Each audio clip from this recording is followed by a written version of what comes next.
discurso en 3 momentos. Esta mañana vamos a ver rápidamente un poco el contexto monástico histórico, cómo ha aparecido este concepto de acedia. Don Mario ya ha explicado muchas cosas. Espero que con estas 2 intervenciones podrán entender un poco mejor de dónde viene este concepto y cómo podemos ver la dificultad y también cómo este pecado de acedia, esta tentación de acedia, es muy difícil de luchar porque, como decía don Mario, ¿no? Es el demonio del mediodía. Nosotros en nuestra mente siempre vemos el demonio como algo de la noche. Inmediatamente pensamos al demonio de la noche. El propio de la acedia es que es el demonio del día. Claro, el riesgo es más grande porque durante el día no prestamos mucha atención al demonio.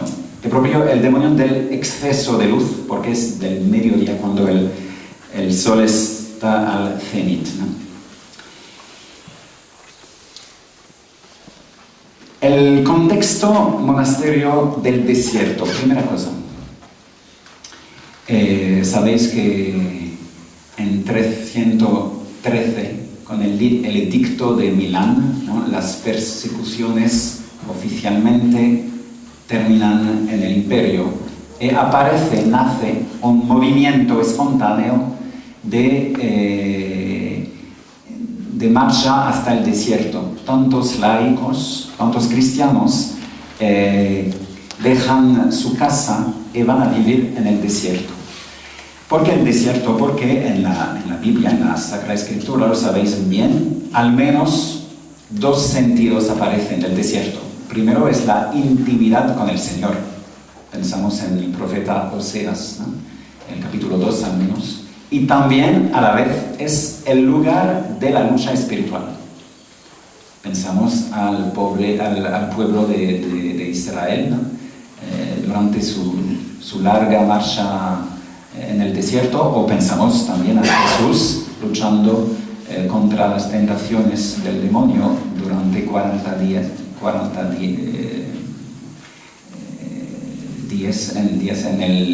en el desierto, ¿no? Entonces, el desierto siempre aparece como un lugar a la vez de intimidad con el Señor y de lucha espiritual. Estos padres del desierto, como lo llamamos, ¿no? Son las primeras generaciones de monjes, vivían en soledad, pero cada uno tenía un padre espiritual e iba a visitarle de vez en cuando. Por eso hemos podido conocer toda una literatura que se llama los apóftegmas de los padres, que son diálogos entre un padre y un monje y su padre espiritual. Pero también hay una literatura más organizada, que es la de Evagrio Póntico. Evagrio Póntico es un nombre que ustedes tienen que recordar. Sus fechas son 345-399, la segunda parte del cuarto siglo. Es un filósofo que después de una vida muy rica y muy peculiar, ha tenido que marcharse hasta el desierto y que ha vivido como padre del desierto y que ha escrito en griego toda una literatura sobre los 8 malos pensamientos que vamos a ver después, ¿no? Pero antes de hablar de eso, hay que recordar un poco lo que el desierto representa para la vida cristiana. Claro, los monjes han ido a vivir en el desierto, pero no es necesario vivir físicamente en el desierto para hacer esta experiencia del desierto. Cada uno de nosotros podemos hacer esta experiencia del desierto, porque es en la literatura cristiana, desde los primeros siglos hasta ahora, siempre los autores espirituales han reflexionado sobre la vida cristiana a través del tema del desierto. Por ejemplo, se ha visto rápidamente, si se lee el libro del Éxodo, por ejemplo, en el Rosario nuestro, cada año, al momento de la Cuaresma, leemos en comunidad el libro del Éxodo, para recordar que cada uno de nosotros hace el mismo viaje espiritual, como hizo el pueblo de Israel. Por ejemplo, cuando el pueblo de Israel está como esclavo en Egipto, esto representa para cada uno el estado de esclavitud del pecado. Después, sabemos bien, ha cruzado el Mar Rojo, que representa el bautismo.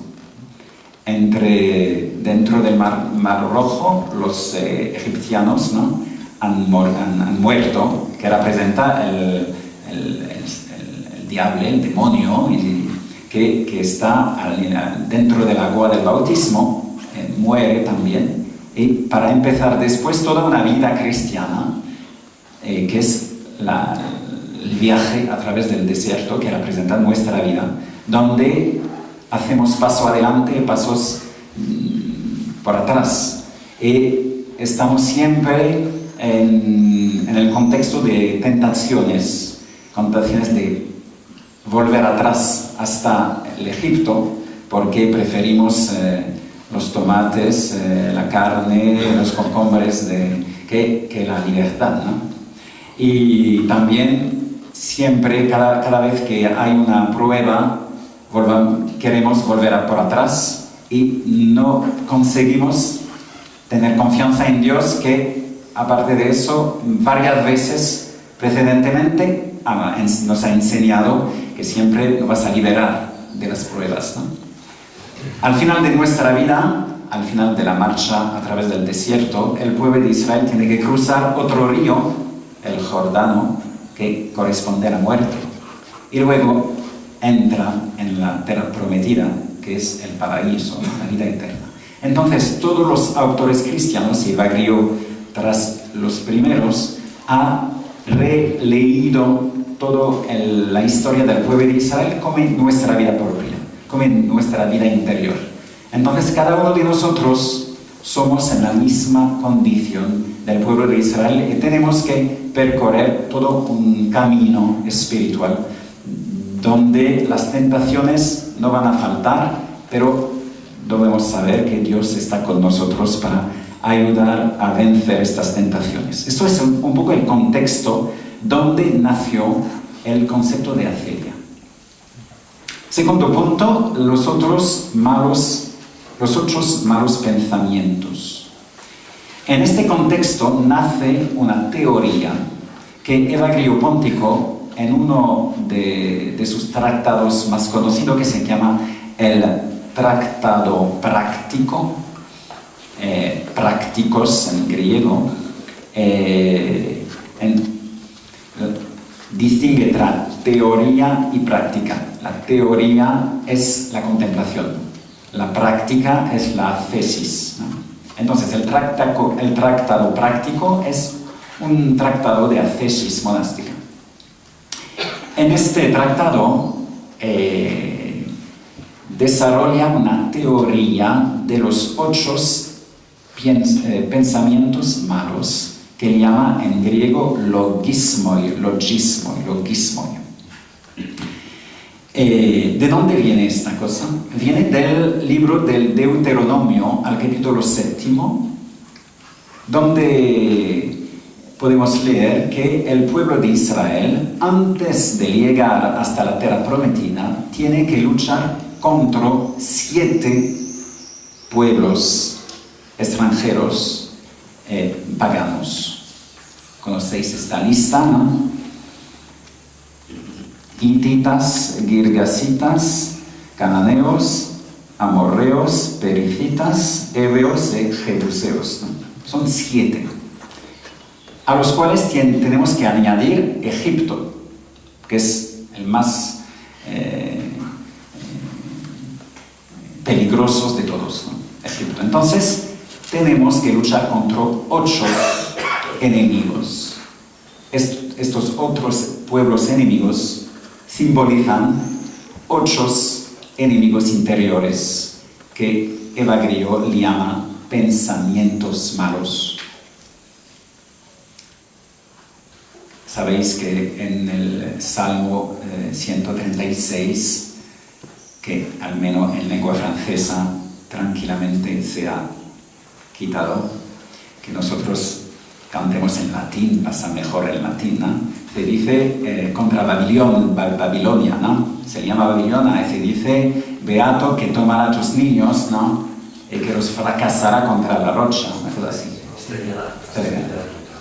Y esto es en lengua francesa, en la liturgia de las horas, púdicamente ha quitado estos versetos porque no se puede cantar, ¿no? En cambio, la tradición de los padres del desierto y la tradición monástica de San Benito, que por 2 veces en la regla cita este verseto, dice que los malos pensamientos, los niños de Babilonia son los malos pensamientos, que hay que poner contra Cristo, que es la rocha, la piedra, la roca, y hay que hacerlo cuando son niños. No hay que esperar que se desarrollen, porque una vez que están desarrollados no se puede hacer nada, ¿no? Entonces, esta tradición viene también de los salmos, ¿no? Y entonces, Evagrio Póntico desarrolla toda una teoría de los 8 malos pensamientos, que hay que luchar contra ellos. Estos 8 malos pensamientos siempre los presenta en el mismo orden. Quizás los conocéis bien, ¿no? El primero, la gula. Segundo, lujuria o fornicación. Tercero, avaricia o afán de lucro. ¿No? Es la avaricia como lo entendemos frecuentemente, el que tiene dinero y que no quiere darle, ¿no? Entonces, afán de lucro. Cuarto, cólera. Quinto, tristeza. Sexto, acedia. Séptimo, vanagloria. Y octavo, orgullo. Y el orden es siempre el mismo para Evagrio, del más carnal, ¿no? La gula, hasta el más espiritual, que es el orgullo. Y para él, estos 8 malos pensamientos tienen una doble origen que corresponde a la doble naturaleza del hombre, que es cuerpo y alma. Cuerpo y alma. Y vos sabéis que el hombre, la parte pasional del alma, tiene doble origen también, lo que se llama concupiscible y lo que se llama irascible, ¿no? Concupiscible es aquella parte pasional del alma según la cual percibimos una atracción por lo que se nos presenta como amable, como bien, aunque sea un bien falso.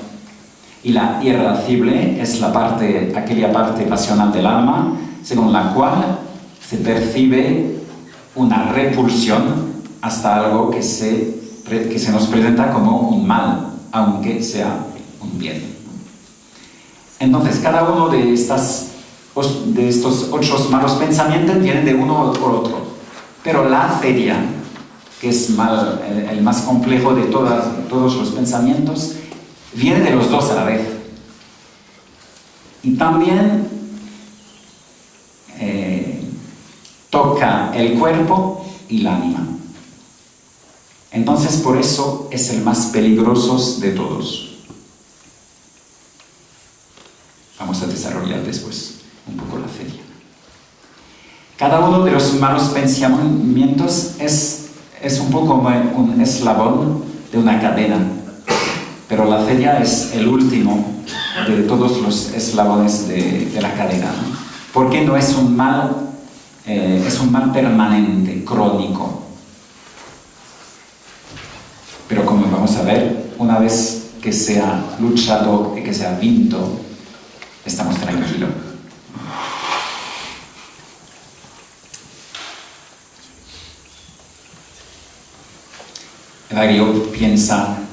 Evagrio es un psicólogo magnífico. No ha dado una definición de los malos pensamientos, sino una descripción muy acurada, donde dice que no se hay que hacer eso porque es muy peligroso.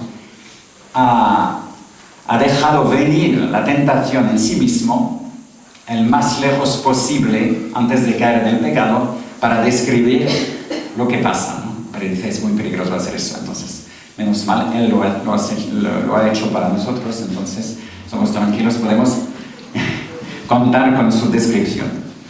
Y entonces dice que a veces estos malos pensamientos se siguen uno al otro. Por ejemplo, cuando uno ha caído en la gula, es posible que caiga en la lujuria, etcétera, etcétera, ¿no? Una vez que está en el orgullo, cae de nuevo en la gula, etcétera, ¿no? Entonces, hace descripciones muy interesantes, muy actuales. Pasamos al tercer punto, que es las dos dimensiones de la cedia. Entonces entramos un poco más en el tema de la cedia. Una palabra de etimología. Acedia viene del griego akedia con la capa.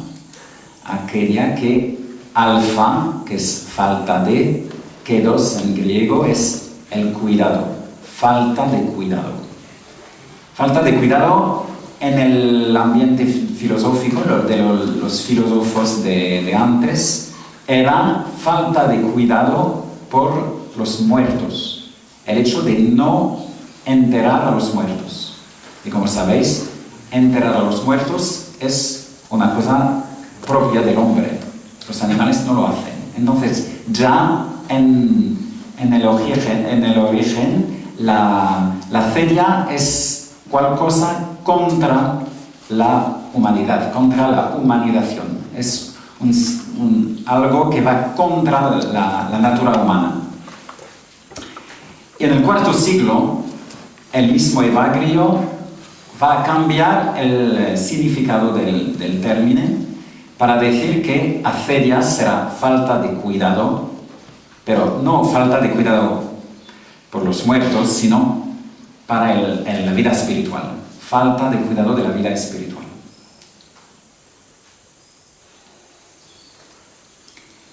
Una vez da una definición de la cedia, dice que se puede traducir atonía del alma, falta de tono del alma. Por eso vamos a ver que dará en la lista de nuestros pecados capitales la pereza, pero que es muy reductiva, ¿no? Voy a leer dos textos de Evagrio del siglo IV que describen un poco la cedia en el contexto del desierto.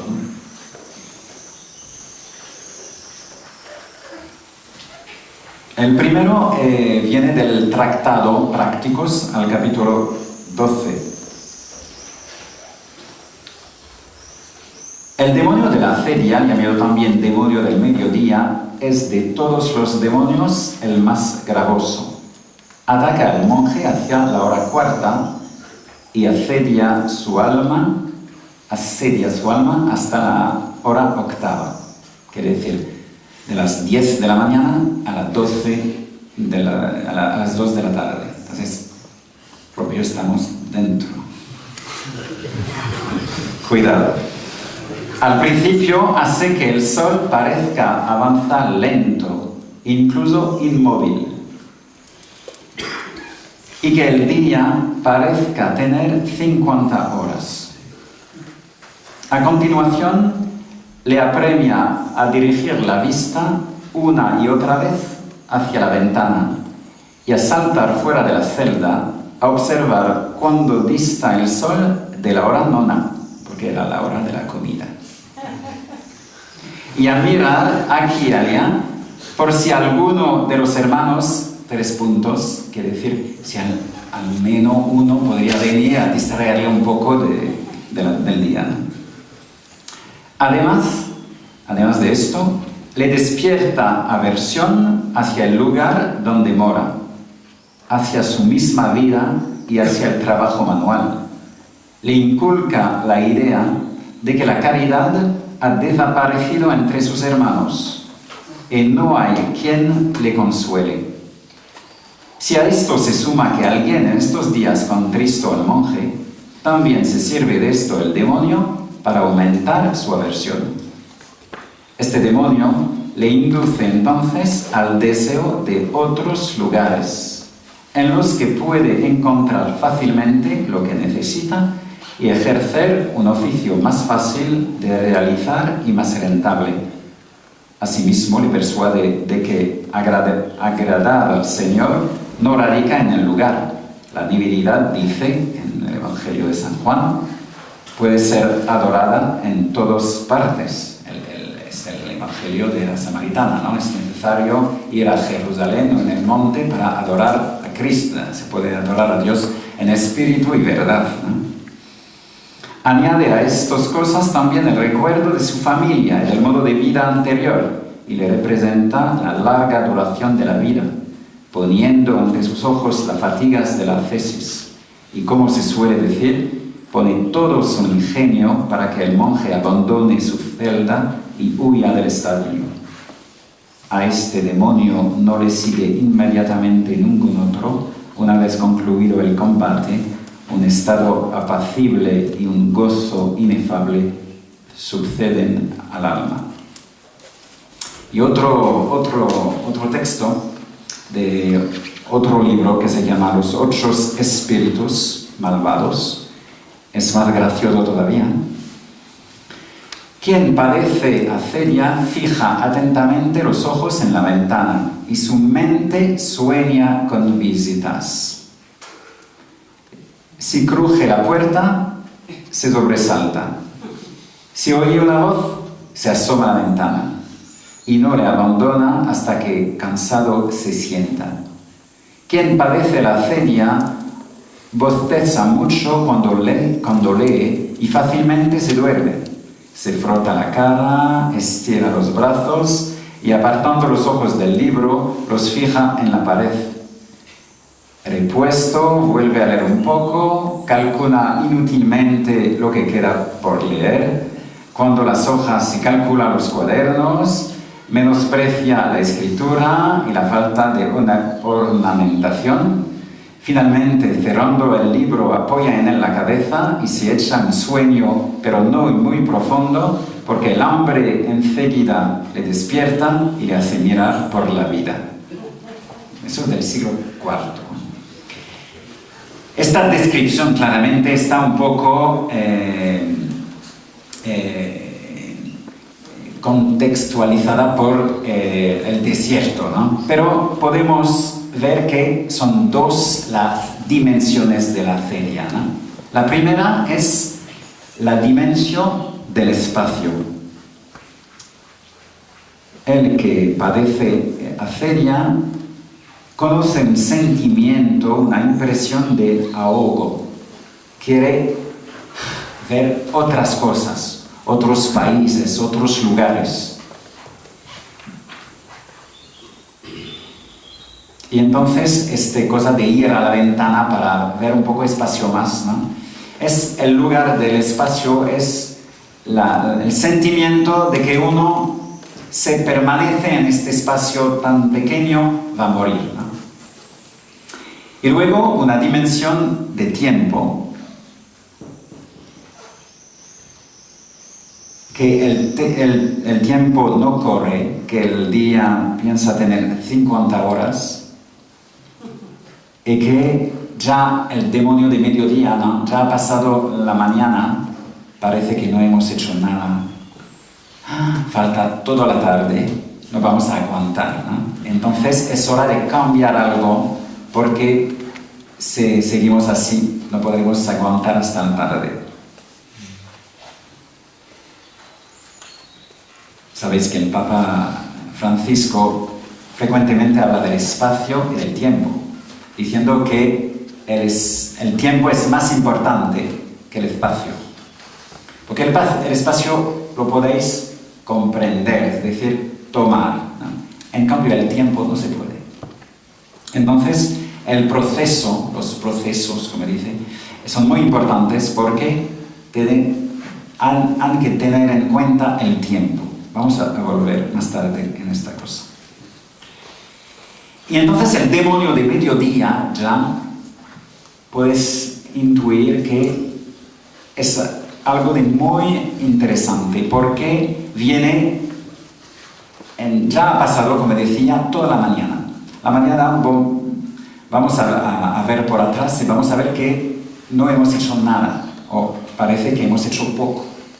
Hemos tomado un compromiso mañana y a mediodía parece que este compromiso no ha dado fruto.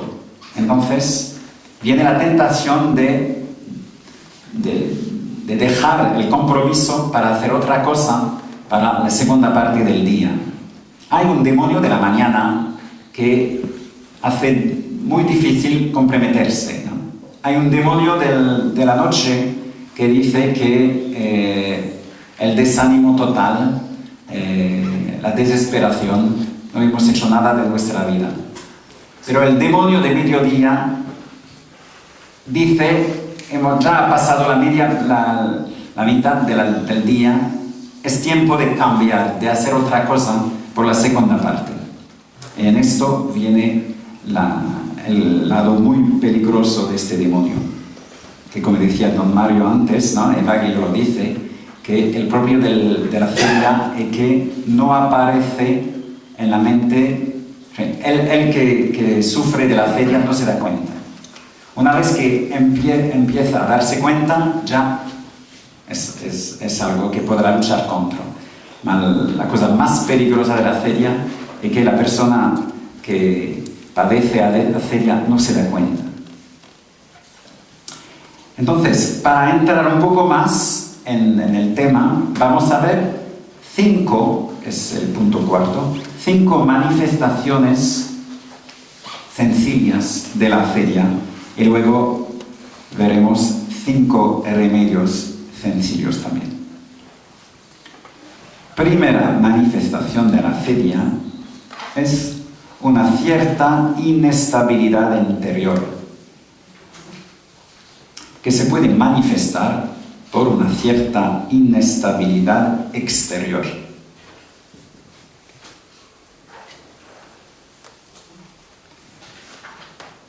Es la tentación o el sentimiento que tenemos que cambiar siempre, hay que cambiar.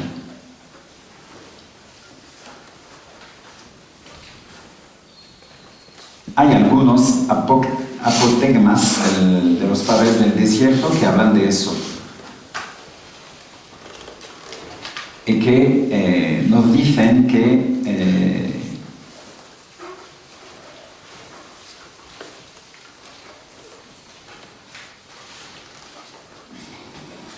por ejemplo, un pequeño texto, ¿no? El pensamiento de la celia nos muestra otros lugares. Nos aconseja adquirir en ellos una celda, con el pretexto de que en ella nos encontraremos sin problemas. ¿Qué es lo que necesitamos? Así como el descanso y el consuelo de los hermanos que vendrán a vernos. Pensamos que será siempre mejor fuera, en otros lugares. Que el prato es más verde en el otro lugar, ¿no? Entonces, que una vez que podremos cambiar, todo irá muy bien. Pero, claro, es una tentación, no es verdad. O también el demonio de la celia nos sugiere ideas de salir, la necesidad de cambiar de lugar y de género de vida. describe esa otra vida como nuestra salvación y nos persuade de que si no nos vamos, estamos perdidos. Entonces, numerosos pretextos, incluso espirituales. Hay que ayudar a la familia, hay que dar cosas a los pobres, etc. Cambiar el estilo de vida. Estamos en el contexto monástico. Entonces, crear pretextos para huir de la celda, diciendo, basándose sobre la escritura, que la cosa más importante es la vida interior, etc. Primera manifestación, una cierta inestabilidad interior, que se puede manifestar también como una cierta inestabilidad exterior. Veremos entre los remedios cómo permanecer físicamente en el lugar puede ayudar mucho. Segunda manifestación, una preocupación excesiva por el bienestar personal. Claro, en el desierto, que haya un poco de preocupación por su salud era un poco inevitable, ¿no? Porque no había seguridad social, no había hospitales, etc. Entonces los pobres monjes del desierto, claro, podían un poco preocuparse por su salud, ¿no? Legítimamente. Pero eso es una preocupación excesiva, ¿no? Excesiva. Que centra a la persona en sí mismo.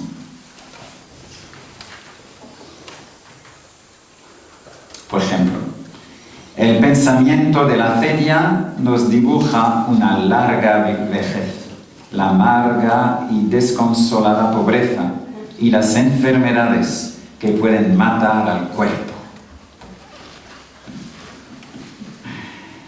Entonces, los autores espirituales frecuentemente han visto el vínculo existente entre acedia y gula o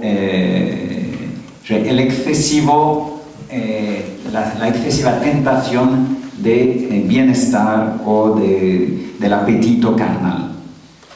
Tercera manifestación, la aversión por el estado de vida actual. El monje, como sabéis, ¿no? Separaba su tiempo entre trabajo manual muy fácil, ¿no?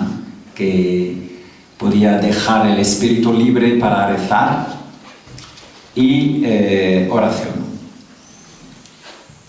Pero este trabajo muy sencillo, claro, para el desarrollo de las potencialidades personales, claro, era muy pobre, ¿no?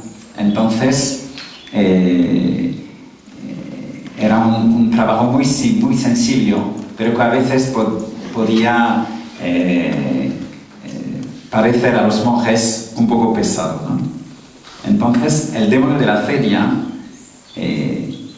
quiere quitar este trabajo, quiere decir el estilo de vida actual, ¿no?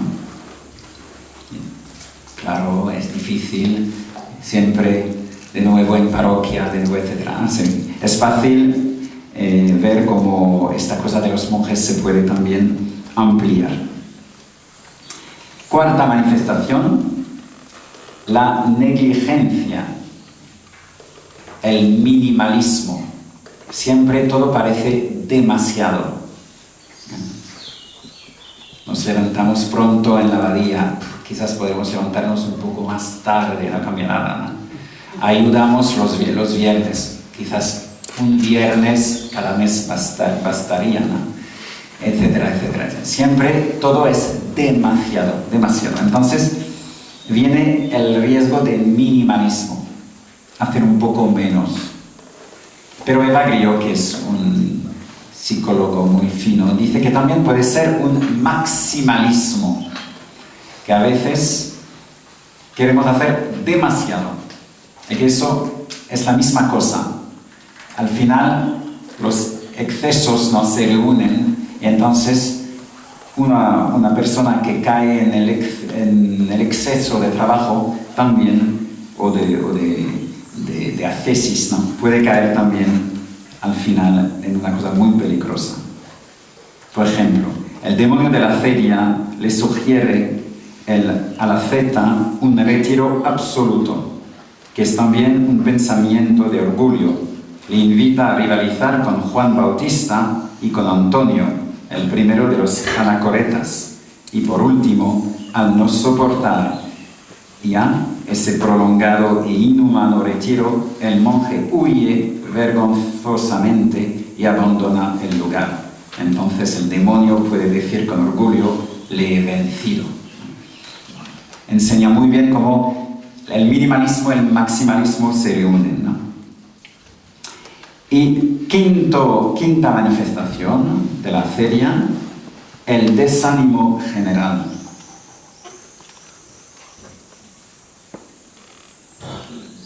Que puede llegar incluso a abandonar la vocación.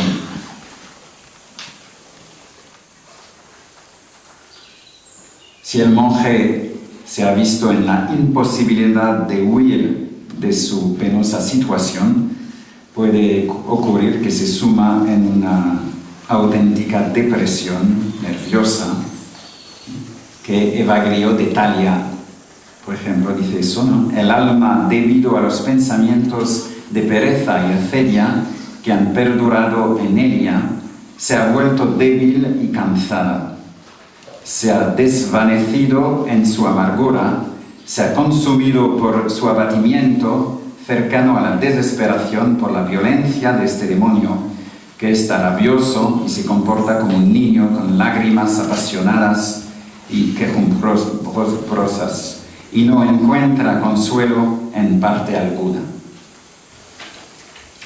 Entonces, 5 manifestaciones que vamos a ver que, claro, son del monje en el desierto, pero que imagino que es bastante fácil ver cómo pueden también tocarnos fuera del claustro, ¿no?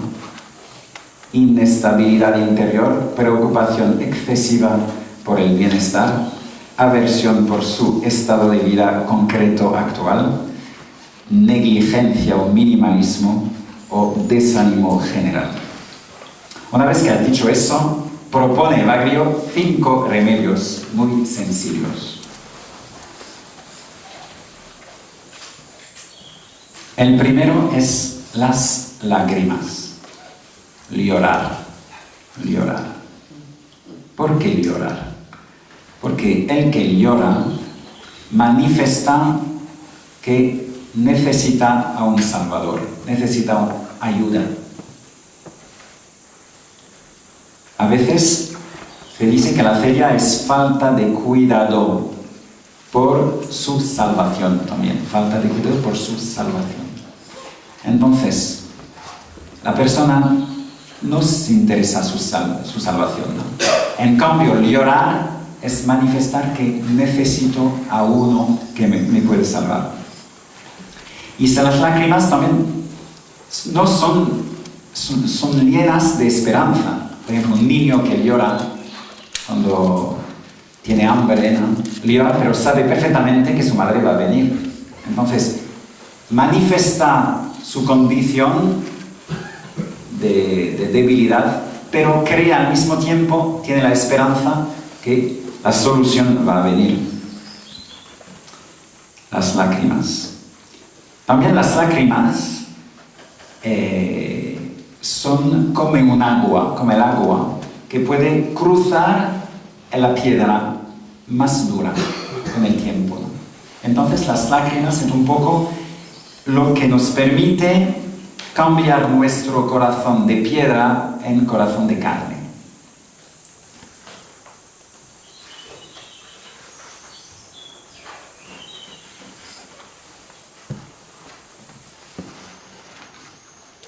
No hemos que tener miedo a las lágrimas. Segundo remedio es el equilibrio de vida, se puede decir de vida. Equilibrio de vida entre el trabajo manual, la oración, pero fuera del monasterio se puede hacer entre el tiempo libre, el modo de respetar a todos los aspectos de la vida, el cuerpo, la afectividad, la vida espiritual, etc. Como la persona es una con distintas dimensiones, que hay que respetar todas las dimensiones de la persona. Y también lo que el mismo San Benito en la regla llama en latín discretio, prudencia, equilibrio de vida.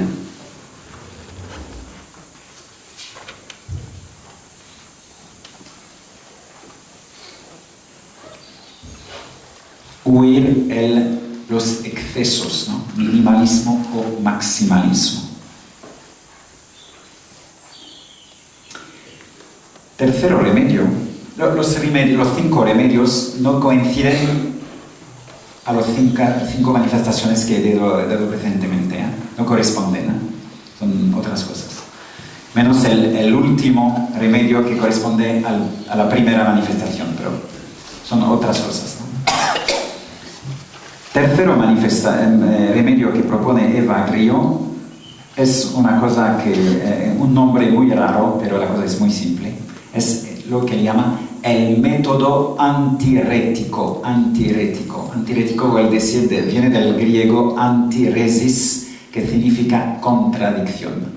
Se puede decir el método de contradicción, que es el método que usó Cristo en el desierto para luchar contra el demonio, que es usar la Sagrada Escritura contra la tentación del demonio.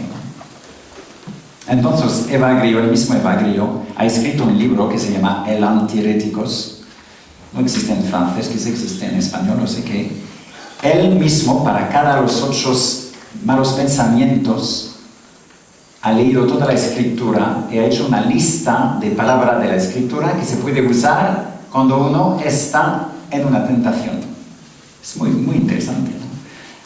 Ya ha hecho el trabajo para nosotros, ¿no? Entonces, si el demonio te dice no vales nada, puedes usar la palabra de Isaías, es grande a mis ojos, etc., ¿no? Pero lo hace por cada uno de los 8 malos pensamientos, incluso por la feria. Eso viene también del método, eso es exactamente lo que dice el Salmo, ¿no? De 136, ¿no? Cuando viene la tentación, tienes que tomar algo Cristo, que él mismo ha rezado en plenitud la Sagrada Escritura para luchar contra el demonio.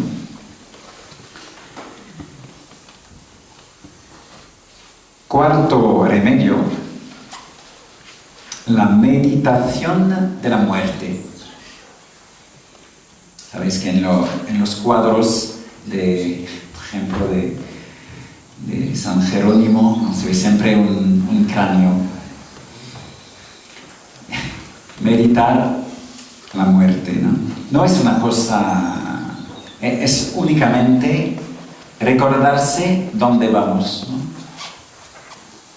San Pablo dice, ¿no?, que todas las pruebas de la vida no pesan mucho contra el peso de la gloria que nos espera en la vida eterna. Pues Santo Ambrosio dice, ¿no?, que cuando uno va de camino, sería ridículo de pararse para mirar el paisaje olvidándose de dónde vamos. Se puede admirar el paisaje, pero no pararse y no ir hasta donde tenemos que ir. Cuando uno ha decidido ir hasta el paraíso, bien, debemos recordar dónde vamos, ¿no? Y que las pruebas de la vida cotidiana no son nada respecto a lo que nos espera en la vida eterna. Así dice que Meditar la muerte es recordarse que tenemos que participar a la misma vida de la Trinidad. Quinto remedio, el más importante de todos, dice Evagrio, es perseverar, la perseverancia. Upomone en griego, ¿no? Permanecer bajo de. Que no es una actitud pasiva, sino una actitud muy activa. Perseverar. Que puede manifestarse por una perseverancia en el lugar. Los apotegmas de los padres dicen eso, ¿no?